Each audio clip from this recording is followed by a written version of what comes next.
There's a Christmas election campaign ahead, and it looks like the SPD is going to let Olaf Scholz deliver their presents one last time.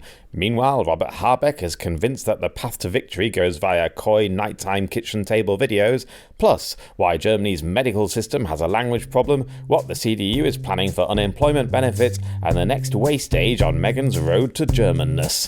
Hooray!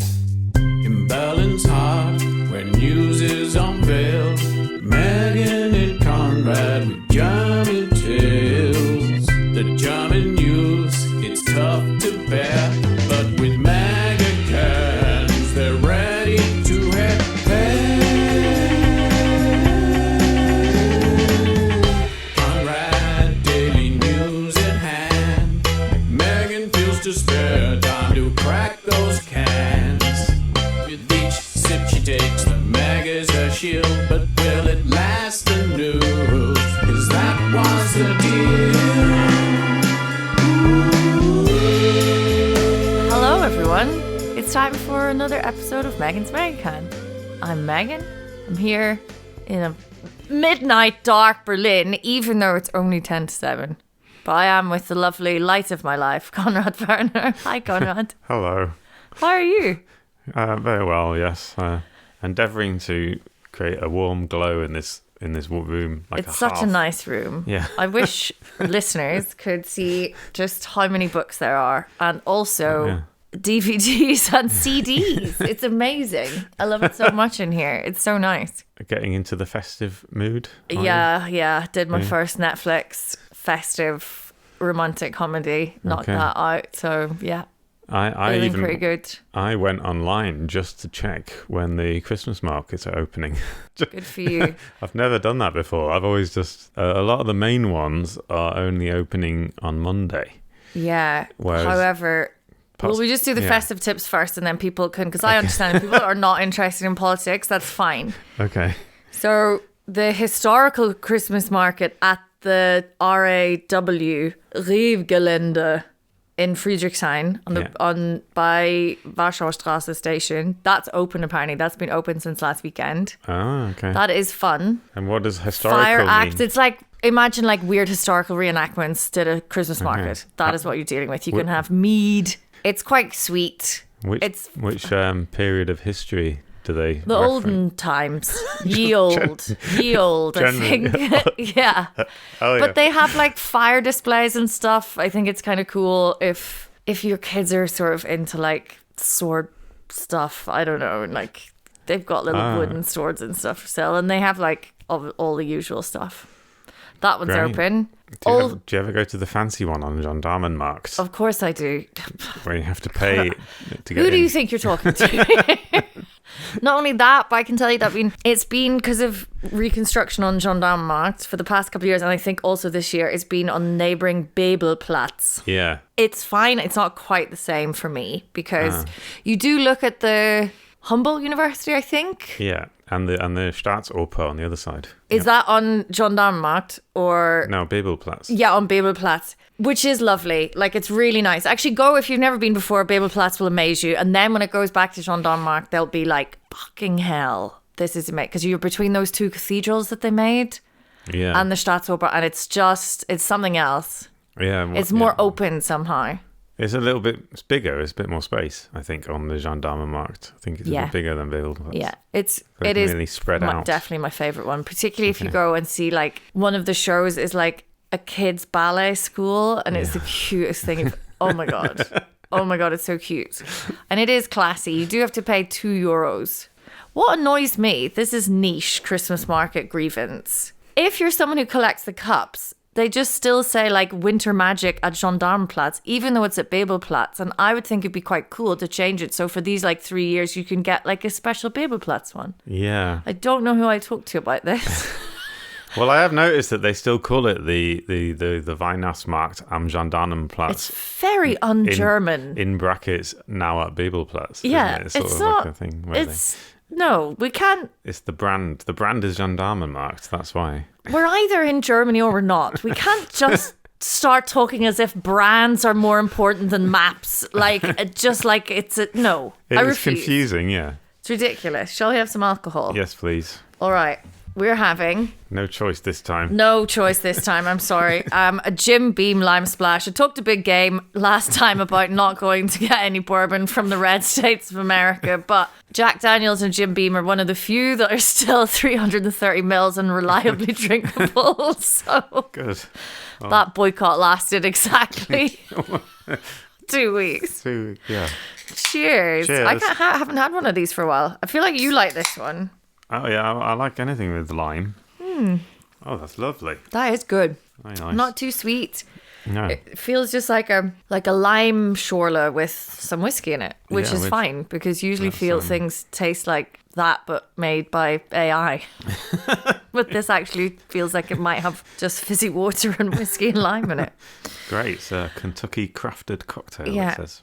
So that's my festive. Yeah, so the historical market is open. And you're saying a lot of them are opening on Monday? That's class. Let's get this show on the road, boys. Let's go. Well, I think the Christmas market on Gendarmenplatz. Babel, gendarme, Babel, Yeah. That's opening on Monday. Class. Okay. Yeah.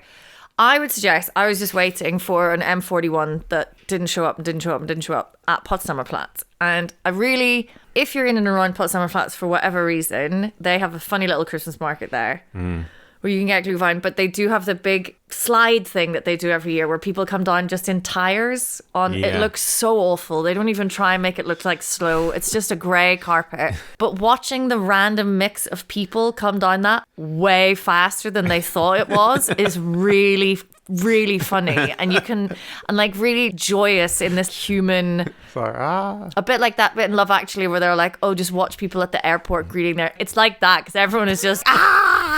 Oh, it's really nice. You could do a little film montage of people arriving on the big rubber donuts. Yeah, except that this is Germany and people will get off and grab that camera out of your hands and scream Datenschutzes. But it is really nice and I would suggest that you go and have a little hot wine if you want and watch some people. Also go down it. It is fun. Underrated Christmas market. Yeah, you can see tourists, little teenagers, I think maybe on a first date. That was cute. So... Anyway...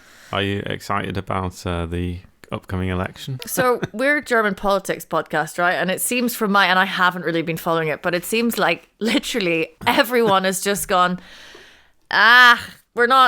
this is over. We're eyes on the general election. Literally nothing's been done. They basically just came out and said, we're not going to have a budget for next year, having bitched and moaned and complained about this budget for fucking months. And I would just like to know how... I hate that you get to a certain level of importance when your job really matters, but also then you apparently just don't have to do it. As far as the election goes, I think that most people are not in the mood for a winter election campaign. I think people don't generally vote when it's colder, and they just can't be asked. They just want holidays in the winter. I think it'll only really start with the election campaigning will be like in January. They haven't even done the vote of confidence yet. Well, what are they doing? That really pissed me off, that thing when they're like, oh, we're not going to have a budget. Yeah, they're not going to have a budget for Is that because the FDP have... Yeah. We know this. So it's just basically really complicated. I understand. That's why we made you in charge of the fucking country. That you went on and on and on about how you wanted to lead for ages. Yeah. It's not like someone just turned to you and I and was like, here, can you just sort out the budget for Germany next year? And we were like, that's too complicated for us. I'm sorry. Get it together. Well, now they don't get on anymore. I don't give a fuck. I don't care. I can't listen to the word household anymore. I cannot do it. Sorry. Yeah. The thing is, so...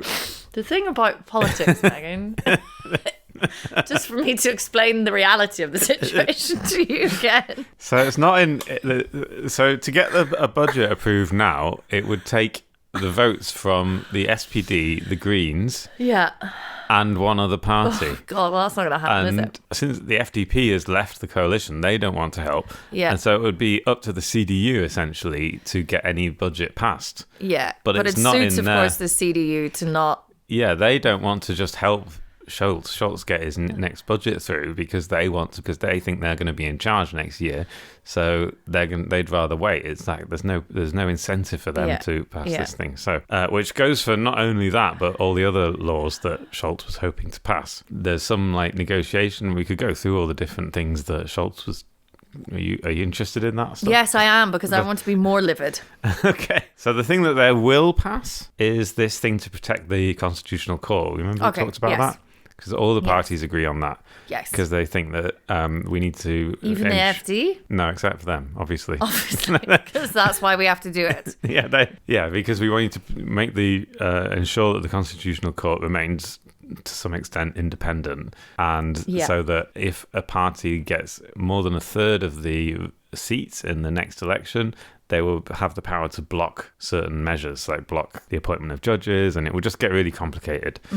And they could change the rules and all this other stuff. So what they're trying to do now is they're passing all the things that they need a 2/3 majority in the parliament, which means that they can put it in the constitution. And what they will agree on is we need to make the Constitutional Court more secure. So that's going to happen. Okay, so that's good. That's good. But apart from that, everything else is probably not going to happen or is up for debate. And the CDU, which, like I said, they don't have any incentive to help Scholz get any of his laws passed, have said, well, we'll think about it, but first you have to do your vote of confidence, which will be 16th of December, if all goes to plan. And even then, it'll be a case-by-case basis, and there'll be like we'll negotiate stuff. So there's not really much that Scholz can actually do, and because if he did do something, it would make the CDU look bad, and that's kind of like the trap that he's laid for them in a way.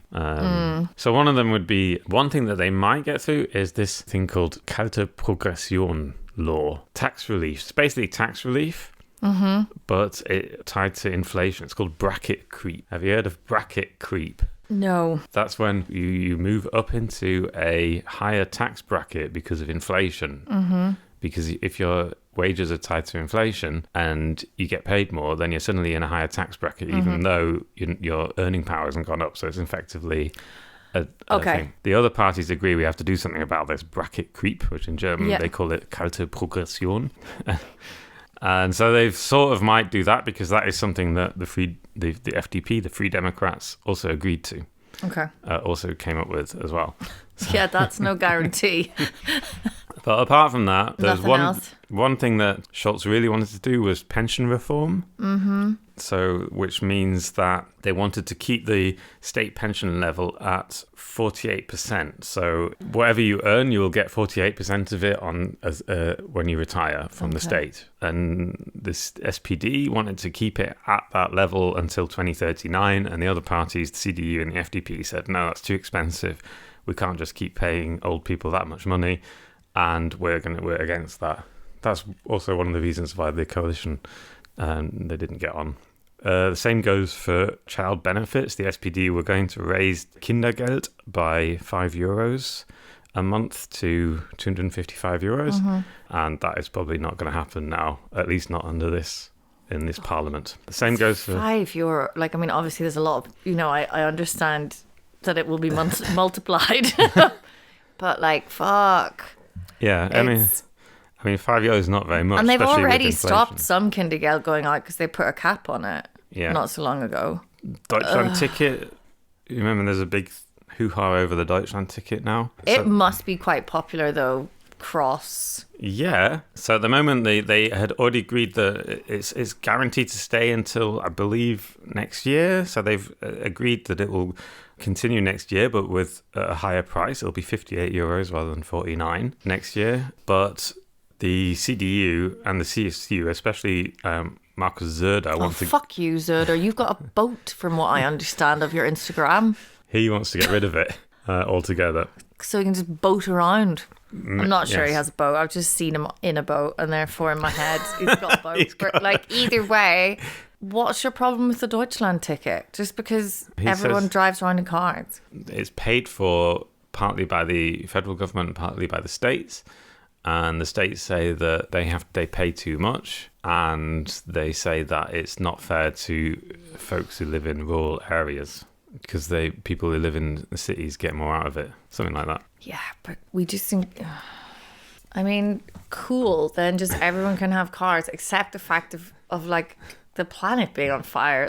You just give people more trains and buses in the rural areas. Yeah, it sucks if your infrastructure sucks, but anyway, Well, this is, yes, okay, right. So which brings us to the election itself. It does. It's going to happen. Yeah. They've agreed February the 23rd. Yeah. And at the moment, the CDU is miles ahead on 33%. Yeah. Second place is the AFD on 19%. Fuck. And joint third place is the SPD and the Greens, who are both on 14%. Okay.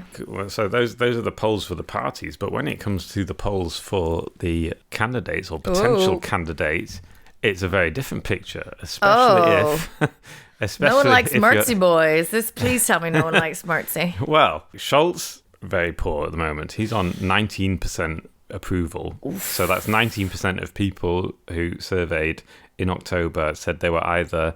In October? That's not even... Yeah, well, it's the latest poll. That's all I've got. Okay. Was either very satisfied or satisfied. 19%, 78% said very dissatisfied or just generally dissatisfied. Friedrich Merz, the leader of the CDU and their chancellor candidate and currently the favourite to become the next chancellor has got a approval of 30% against disapproval of 58%. So also not great. Yeah. But that still makes him the second most popular German politician after Boris Pistorius. Boris Pistorius. Who is great name. SPD defense minister. Yes. And now, of course, the SPD... But why does everyone love Boris? Just because they've been told to? Because has he done very much? I heard read something that they're like, he's not. I don't know. That's a good question. I've been trying to figure that out. I don't really Sometimes know why I think people it's all actually just like vibes based. Defense. I don't know what he does that makes people think that he's going to be a good chancellor. I think the media just been chatting about him and then going like, oh, in comparison to Scholz, would he be able to think? And then everyone's like, Yeah. But interestingly, like a week ago, this would not have mattered. A week ago, the SPD were like, we are all behind Scholz. We can still catch up. Okay. It's only 15%. All bets are off when there's an election campaign. And Merz might fuck up. There might be a scandal. Something might happen. And Scholz did this in the last election. Like, people didn't give Scholz much of a chance in the last election. Then he still won. So, but that was a week ago. And now, not that many major SPD figures have come out backing Scholz yet. Are we going to have a coup? And so the only ones that have are like Saskia Esken, who's one of the leaders, and Gerhard Schröder, weirdly. And Gerhard Schröder is not the kind of person you really want to be on your side. Wasn't he the one that they've someone covered him up in BER Airport's weird bar? What? Because he was cozying up to... him cozying up to Putin? Yeah, he's Putin's best friend. He's one of Putin's best friends, yeah. Right. So someone had just covered, because there was those weird, horrible, everything is terrible in BER, but... Whereas a week ago, all the major SPD people were really behind Scholz. This week, it's become much more quiet. And is there any particular reason for that? Or is it just again, a vibes changed? It's a bit of a vibes thing. Behind the scenes, everyone is just suddenly going, Hank, do we... really... I think mainly because of this Boris Pistorius factor. I think mainly because he seems to be so popular, they think maybe we would have a really good chance of beating the CDU with him, and it would be like a Kamala Harris moment, it would suddenly be it would be like a dramatic intervention. Well, that didn't go particularly well. No, but you never know. No shade to... Yeah, it was a difficult race to run in such short... Yeah. So I don't know, but then Germans also don't like to... it's so close. It's really 2 months away. Yeah. 3 months away. Yeah, it's 3 months, yeah. Yeah. That's tight. And also, all these parties now have to bring out manifestos and all this stuff. It is quite a lot. And drawing up a manifesto is quite a lot of work. And yeah, because you got to say nothing very convincingly. Yeah, you've got to like formulate some sentences that say what you officially really think about everything. Oh God, which it takes God a long love them, time. and it's coming up to the holidays. Can we not just? Oh, that is tough. Do you know who else is pissed off? All the small parties in Germany, because these early elections is really difficult for them because they have to collect loads of signatures, and they don't have the personnel or the resources to do this. So all the small parties are like up in arms about this early election. And that's a valid point, isn't it? It's just the big lads kicking off, and everyone else is working on this sort of 4-year thing. Oh God, and then And there was and then there was a brief spat about the paper shortages. Did you hear this? Oh, not again. Not again. The electoral commissioner, the chief federal electoral Haven't commissioner. we talked about this before? And it's like a voluntary position. Yeah, they probably don't get paid. I don't know. Which, what an angel. Why would you fucking do, like, I believe in democracy as much as the next person, but fucking hell. So anyway, she's called Ruth Brand. Ruth, let's all try and buy her a mega can this Christmas period, or something. A little Glühwein. And she came out, after Scholz, made his initial resignation, or not resignation, but initial thing where he sacked Lindner and all that stuff. She came out and said, we can't have elections too early because there might be a shortage of paper. It's quite a lot to organise because and that kind of played into Scholz's hands because Scholz was very much like trying to get as late a date as possible. For him, the later the better, and for the CDU, the earlier the better. Yeah. So the CDU wanted January, and Scholz wanted March, and they've kind of compromised on late February now. Okay. Now, to be fair to Ruth, I don't know how paper works. I don't. But you're going to need all that paper regardless when the election happens. A February election, no more. Maybe there's maybe you're just constantly having to produce the amount it can't. No. You're just going to have some spares. Yeah, I mean, it shouldn't be too difficult to get enough paper. They're talking about the problem is with the postal ballots because they have to go out. They have to be sent out well in advance to make sure that people have time to fill them in and send them back. But that's fine. But the paper. You should have paper. We've had quite a few years to get together enough paper. I mean, I understand we've had to run about 90 elections in Berlin and also all over the world this year, isn't it? It's like some insane, like there's been 60 big elections in the world or something this year, like for the government. Like it's wild. Yeah. It's too much. Luckily, they don't all have to print their. No. Luckily, in some of those countries, it's 2024, so they've been able to digitalize some of this.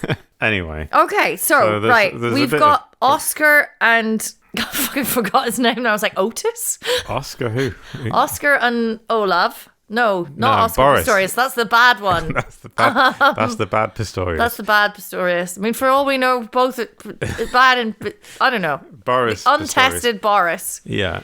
Who, for some reason, we're all throwing our hopes and wishes behind, despite very scant evidence. Cool. So we've got. And Friedrich Merz. Boris, Friedrich Merz fighting it out.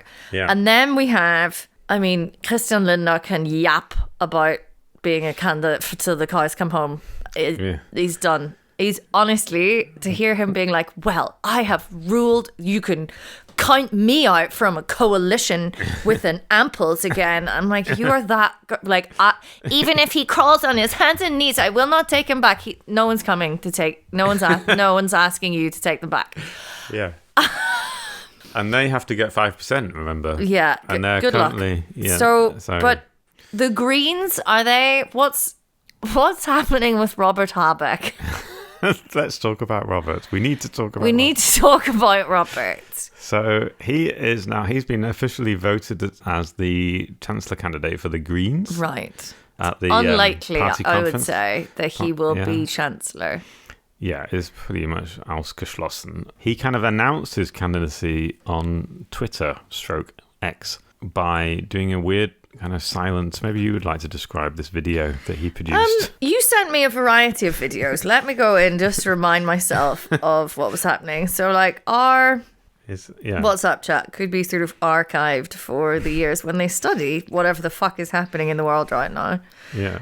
He's doing a lot of things at tables. One is from I've seen at least one, if not two videos from his, like, kitchen table. Yeah. He's kind of talking to, like, the common man. But this one is then the weirdest one, which is him by not quite candlelight, but it's sort of made to look like candlelight at his writing desk. Yeah, it's late at night. He's writing something. There's some... It's very Edgar Allan Poe-esque. From what I recall, I don't want to watch it in real time because it'd be super weird. He pretends like he doesn't see the camera. Exactly, as if we're sneaking up on him. Yeah, and then he sort of spots us and looking at him. Looks at the camera, and rather than doing any other number of things, he silently looks a little bit shifty and throws a dark-coloured napkin over the camera. Yeah. So it's then blacked out and we don't see what he's doing. Yeah. He's being coy. The sort of caption is von hier an anders. From here out different. But like if you're doing something batshit crazy, is that the message you want to say? Like what? I don't get it. Good luck to him. Good luck to him. And then he made a video where he's sitting at his kitchen table, which is a thing in German politics. Okay, If you are, it's like the kitchen table is where the common man sits, or woman. Yeah. It's like the kitchen tables where every family gets together. Okay. And he's sitting at his kitchen table and they film him and said, like, tell me your problems. He sort of says, he's like saying, comment on this video with and he says something like, maybe you want to send your own kitchen table video. He's trying to like start a thing. Yeah. He's like, yeah, something like that. So. Oh, it is hard to be a politician. Like, I do understand this. It's very hard. But also, some people seem like incredibly ill-equipped to do this. And especially politicians. People who want to become politicians are really, really bad at being relatable. Yes, because you've chosen to be a politician, which is just the weirdest thing. Like, occasionally you get some that are like super... They stand out because they are functioning people who you can sort of talk to and... seem I don't know, it just all seems very weird to me, but it's funny. So that's Robert Habeck is having like a slow meltdown at his kitchen table for us all to see. The other party, so the BSW, the Bündnis of Sarah Wagenknecht, is at 6%. Fuck, I forgot about them. Yeah. They're, all right. The Link are at 3%. They probably won't make it into Parliament unless absolute mess. Unless they get 3 direct candidates in. So in Germany there are 2 different. Please votes. stop trying to explain the direct mandate to me now. Okay. Please, we have until February. Like, so if you get voted in directly in your seat. You're just doing this. I've not consented. Okay, sorry. I won't go into it. I'm joking. No, but so they need. If you get 3 direct candidates in their constituency, like they win the election in their constituency, right? You're allowed to get a whole faction, a whole parliamentary group. Okay, and how big is the constituency here? Is that like Neukölln or is that a Bezirk? Yeah, okay. I mean, my constituency would be like, it's like Kreuzberg Friedrichshain, right? This is things we can check and get back to people. And this is a 2025 conversation. I can't.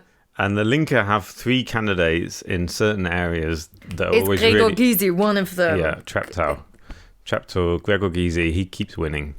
As he should. Yeah, because I think he was quoted after the debate on the resolution on anti-Semitism being quite normal, being like, I don't think this is a good idea. This doesn't seem correctly worded. Yeah. Anyway, okay, that's that. That's the election. But just when you thought you could relax and not have elections... Let's go. We're probably going to end up with something. Yeah. God only knows, but it'll probably be Friedrich Merz, and we should all prepare ourselves for that. And then to move on to issues that actually affect people in real life. Yeah. Do you want to know what the CDU are planning? No. Okay. Well, we won't talk about that then. What? Is this on my list? Did you pre-warn me? Did I get a trigger warning for this? No, you can't. One of the things, kind of, but one of the things they're planning is they want to reform Bürgergeld, the citizens' income, the standard unemployment benefit. Yeah. Obviously, what they want to do is make it harder to get it. Yeah, lovely. They can't lower it because there's like a constitutional protection on it. But what they can do is make it harder for you to get it, and also to impose sanctions if you like miss appointments or you refuse work or whatever. Oh, right. Yeah. So they are all about reforming the Bürgergeld, and one of the other things they want to do, which is quite controversial, is change the status of Ukrainian refugees in Germany, because Ukrainians, unlike any other refugee, are entitled to this citizen's income and this standard unemployment benefit when they get here. Which is a bit weird, right? Yeah, so I mean, does seem... My standpoint on these things is, if we want to make positive change, it rarely happens by... I understand we have to save money, yada, yada, yada. If we're thinking, oh, this minority of vulnerable people has more rights than the other one, that's not fair. You bring up the rights of everybody else. Bring those up. Yeah. So that's not what the CDU wants to do. They want to bring them all down to the same level, which is the level of the asylum seeker law, which is slightly less money. So Bürgergeld is about, I think, 560 euros a month. Azul Gazette is like 400 a month. It's about something like that. Okay. I have to check. Presumably you're getting your accommodation with that. Like, you're not trying to... Yeah, well, I can't get into it. But that's fine. Yeah, you get accommodation depending on where you live. But it's not a lot. If you're on Bürgergeld, you get your rent paid and your heating paid. And if you're on asylum seeker law, I think you have to live in a certain home. Yeah. You don't really get to choose where you live, I think. Okay. I think that's how it works. Great. Okay, good. So we're going to... What are we doing? We're taking money away from Ukrainians? Yeah. Cool. That'll make everything better for everyone. So this has become an issue with the CDU, who are favourites to become leaders of the next government. Another thing that I wanted to talk about was, it's not really related, but in a different way. It's all related. It's all you can related find anyway. the connection when we just drill down a little bit. Have we? We haven't talked yet about speaking German at the doctors. So No. Right, here we go. Obviously, you are not a native German speaker. I am not. And you've been to the doctor here in Germany. I have. Could you speak good enough German to communicate with your doctor? Not initially, not when I moved here. So I have ended up, honestly, probably in some cases, not all, like having less reliable healthcare because I went to the only kind of doctor that I knew that I'd sort of heard through the grapevine would speak English. And yeah, it's a horrible experience. Yeah. Also very funny. I have walked into a whole full waiting room and made every single person in there laugh because I announced that I was there to have my feathers removed rather than my stitches. Very similar words. And I'd practiced the whole way and I still got it wrong. And then even the receptionist, who was so nice, just like couldn't stop laughing. So, but those little moments of levity aside, it's shit. And it's another one of those ways in which it just lags behind so many other countries in how it deals with this issue, I feel. So I can tell you that in other countries, they have a different system in place. In Norway, you have a legal right to receive any information about your health and medical treatment in a language that you understand.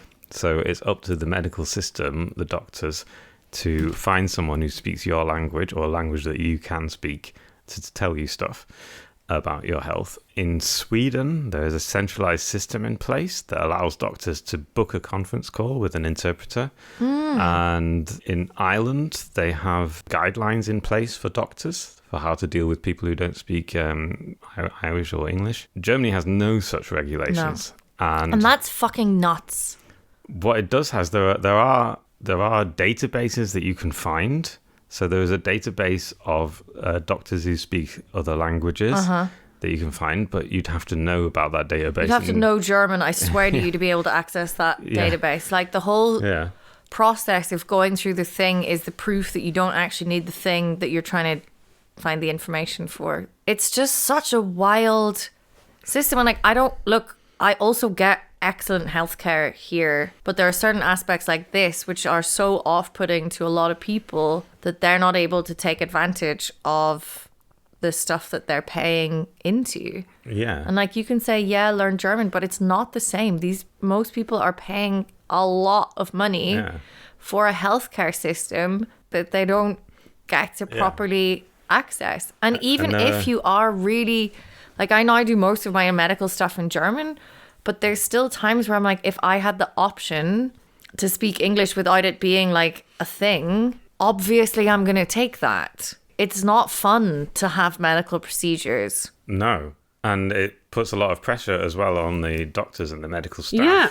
They have to be able to communicate with the patients. This is completely anecdotal, but I do also think, from my experience, if I were a doctor practicing, you have to have a certain level of like assuredness in your mastery of a foreign language, because otherwise you make yourself kind of liable, because you say something, the patient misunderstands it because you're not doing your thing.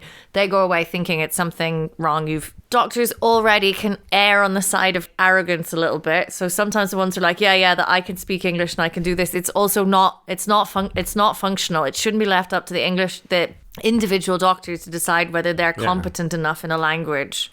So, and then that's what happens. So, in real life, what happens is that the doctors and the patients muddle through as best they can. So, either they tell you, please bring someone who speaks a language that we can both understand, or find another doctor who speaks that language. And it sort of is, and often there aren't that many doctors, especially if you've got a specific condition. And this has been an issue in Germany for decades. It won't surprise you to hear. And the current government did actually want to change the law. So what they have is there are certain services that the health insurers have to pay for. And the current government did want to bring in a thing where change the law to make the interpretation services part of the things that the health insurers would pay for. Now, have a guess which of the three parties that were in the coalition government blocked this. FDP. Yes. So. And what is their reasoning for this, considering they want to attract foreign sexy business? Well, these are not proper. They don't have any thoughts that are good, and they can't seem to follow a thought to its conclusion. You want to make Germany attractive as a foreign sexy market, yes, on the world stage. But sorry, Mr. Businessman, if you come here, you die. No healthcare for you because everything is horrible and in German. So they had meetings. There have been books written about this, studies written about this. There's been studies about language use in public institutions and all this kind of stuff. And these experts went into the Bundestag to testify and discuss why it's important and why you can't just use an app, because that's what FDP politicians were saying. You can't just use. Why don't you just use an app? What? They were just like, there's so many apps nowadays.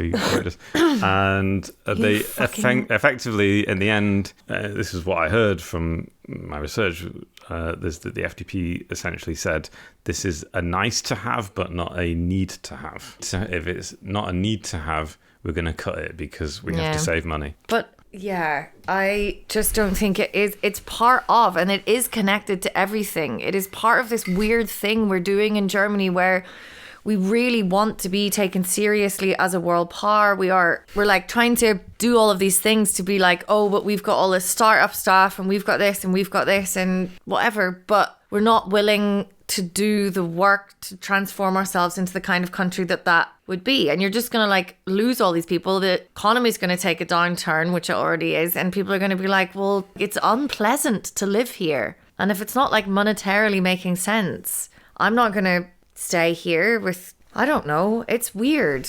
My sister is a doctor and she is doing a PhD, and with her, any stuff that she sends to anyone who's participating in her clinical trials has to be understandable, like a reading age of about 10 or 12. I think there's like an NHS guideline. Mm-hmm.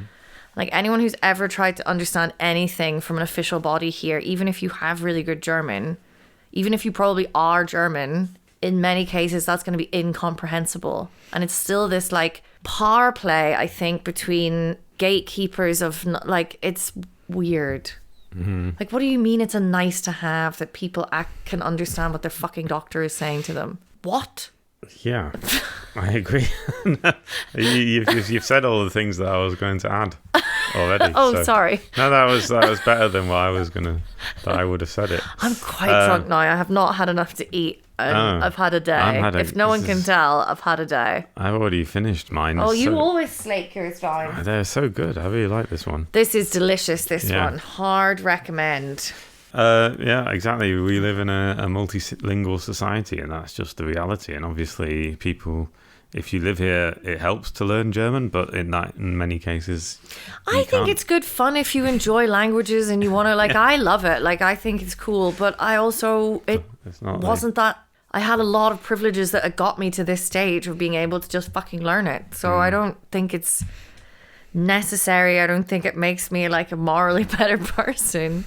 Any good news about people who might want to come and be here amongst us all, other than the 10% megas? Well, do you remember last time we were talking? I was talking a related issue of learning, of finding a job when you don't speak German. Yes. So today I went to a job messe in Berlin, which is specifically for immigrants, and there was basically it was a networking conference for recruiters from various big companies that really need lots of workers, and people who don't necessarily speak that much German or a little bit of German or who have qualifications but they can't get them recognized. And it was a really nice thing. It was a really useful thing. So I spoke to people from major employers like DHL, the Deutsche Post, and they said, then the woman said to me, we get thousands of applications, but a lot of the time they're not they're not precise enough, and they get lost, and they don't find the right, in this huge organization, they don't find the right readers of these emails. And yet when you meet these people face to face, it's quite easy to and she said that we recruited lots of people, so that was really good. And I noticed that the BAMF, the Bundesagentur für Migration und Flucht. I was trying to translate it in my head. It's the Migration and Refugee Federal Agency for Migrants and Refugees, and they have brought in they've basically brought in more tailored language courses for people. So they've kind of realized that this is a big issue, is trying to learn languages. So so it's not just now that you have to go off and learn German for 6 months before you can even start finding a job. You can actually, the BAMF has started to bring language courses into large companies so that new employees can get a job. Yeah. And then get tailored This language sounds sensible courses. And normal. Well done, BAMF. Well done. Yeah. So that has started this year, and they said it's quite successful. That's what I was heard from the BAMF officials that I spoke to today. You'd be amazed at how much you can do without actually having learnt German. Yeah. It's not that necessary. Honestly, in this, if we're going to be working in big companies and stuff, it's... Yeah, I think we need to move past this obsession. So, and the idea is that bringing the lessons directly to the companies, so the teachers actually have to go to the company and they talk to the company and say, okay, what language do these people need to be able to work here? Yeah. And the people are already there who have got a job, and they teach them that language that they need, rather than, we need to get to B1 and then you can send your application. This is 100% how all training should work. Yeah. Also with teaching, with whatever, I don't know, where instead of having to do your qualification before you go, where you have no idea what you actually need, and you're not even able to enjoy the learning process because you're just oh my God, I need to get a job, or I need to learn how to control this class, or I need to learn how to cut open someone's stomach and get thing out. I'm not saying doctors should just learn on the job. There are limits here, but there should be in-house training that happens all the time. That's really where you can go in and be this thing happened today and I couldn't get myself out of it linguistically. I don't need to learn about hosting a dinner party. I need to learn how to do this thing. Yeah. Please, can you tell me how to do it so that I could just deal with it tomorrow? Yeah.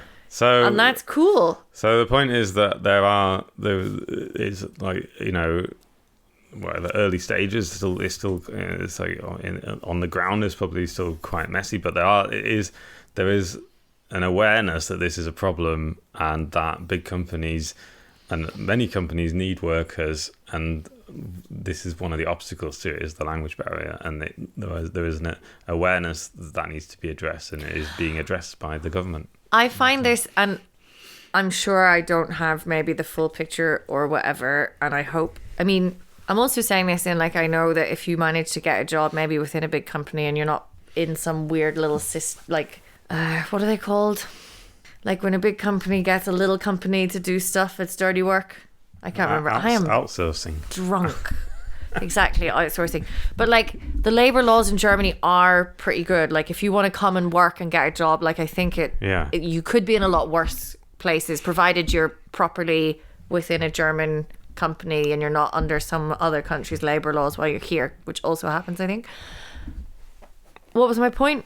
Anyway, I might be drunk and it's dark and it's November and it's shit, but sometimes when like capitalism can work to kind of force social change, we're just like, well, you can have a fucking debate, CDU, about people needing a certain level of German, which is obviously a dog whistle for like, we just don't like foreigners.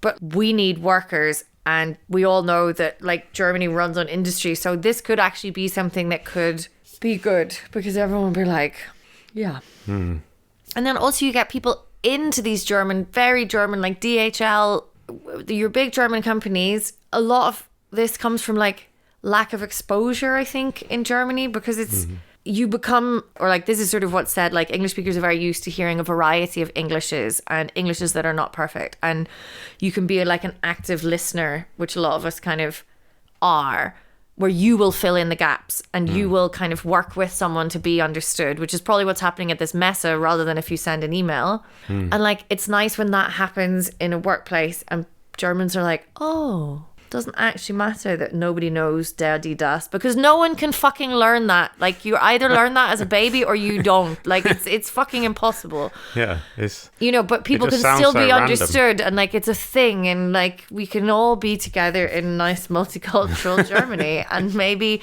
not do fascism again. That is my TED Talk. Thank you everyone for coming. Wow, this megacan has hit me like a fucking train, like the ICE. And on that note... Was that it? No, wait. On that note... We've done everything. I'm doing my citizenship test on the 6th of December. So, oh my God. That might be before we do the next... I don't know if it is. I just checked the date. But I'm doing it at... I got one of... Yeah, I went to these private companies. So just keep emailing all of them. To be honest, I'm not even sure which one was emailing me. Berlin EK. And that is what? That is .de. It's a teeny tiny adorable little language school in Wittenau, which for this Neuköllnerin is bloody miles away. But if you're on the other end of the U8, it seemed really nice. Very nice vibes. They were very friendly. Okay. I had to go in person with my Ausweis and my €25, bring cash on IC card. But yeah, I'm doing it on Nikolaus. I'm excited. Oh, well, toy, as the Germans say. Thanks, I'll let you know how it goes, and then I hope it gets done really quickly, and then I can get all my paperwork in and I'll become a German by the 20th of February, and then I can off I go to the voting stations. I don't think that's going to happen, but at least they might not be able to reverse it. Well, no, yeah, now once you've done the tests. No, once I get my application in, I think that'll be the thing. They're not going to say, Megan, you can't be German. Even Friedrich How Merz. can I not be German? I'm so angedeutscht. You even know when all the Christmas markets are. I bloody know everything about the Christmas markets. That should be like my mastermind thing. I don't know. You should just be able to be quizzed, not like a Leben in Deutschland test, just to take us around these Christmas markets. Yeah. Okay. Well, looking forward to that. Yeah. Enjoy the weekend, everyone. Yes. Take care of yourselves, everyone. Bye. Bye.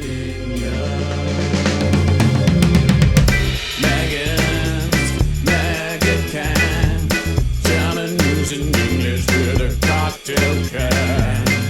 The German news, it's quite a test. With Megan's Mega, you're feeling refreshed. Ooh, Megan's Mega can. German news in English with a cocktail can.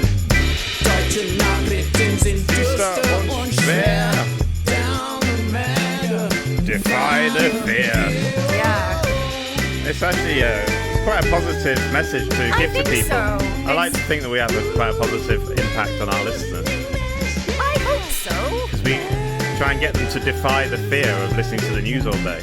I mean, it's better than reading a German newspaper. Surely. I would definitely recommend listening to our podcast more than reading any German newspaper. German newspapers barely have pictures. No. Like fucking, it's just a brick of text.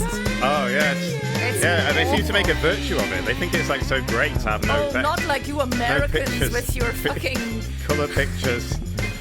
decadent pictures in your newspapers. Yeah, What's that? A crossword puzzle? Oh, no wonder you had Trump. Jesus Christ, everyone! Like, there's a middle ground. You have to concentrate on the news. It's very important, and you have to like keep this there.